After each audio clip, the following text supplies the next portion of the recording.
Voilà, mes amis. Quel plaisir de vous retrouver, une fois de plus nombreux que d'habitude, mais pas encore assez nombreux, pour protester ensemble sur la nausée qui nous prend. La nausée au sens propre du terme, sur l'UNESCO et la position du gouvernement français.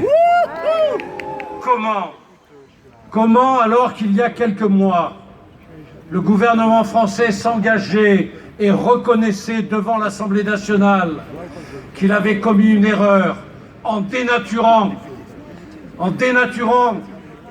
la résolution de l'UNESCO, comment peut-on expliquer que quelques mois plus tard, ce gouvernement oublieux de ses promesses, on a l'habitude, oublieux de ses promesses, recommence sur un sujet ô combien névralgique.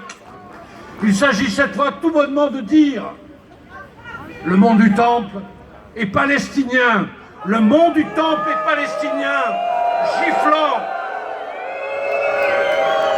giflant non seulement toutes les communes juives du monde, giflant Israël, giflant les chrétiens orthodoxes, les protestants, les catholiques, tous ceux qui n'admettront jamais que ce patrimoine soit attribué à quelques émirs qui ont fait pression sur la diplomatie française pour obtenir un vote qui défigure l'UNESCO. Oui, l'UNESCO est en train de mourir.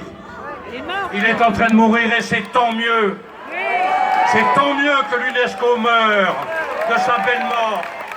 Car l'UNESCO a été fait pour défendre la culture.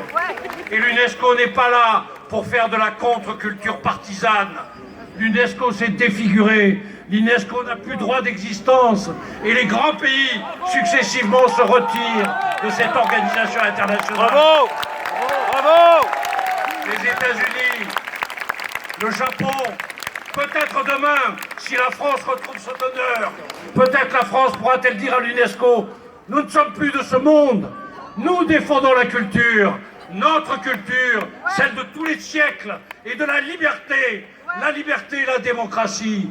La France est seule, parmi toutes les démocraties occidentales, à s'être couchée devant le vote arabe. Bravo!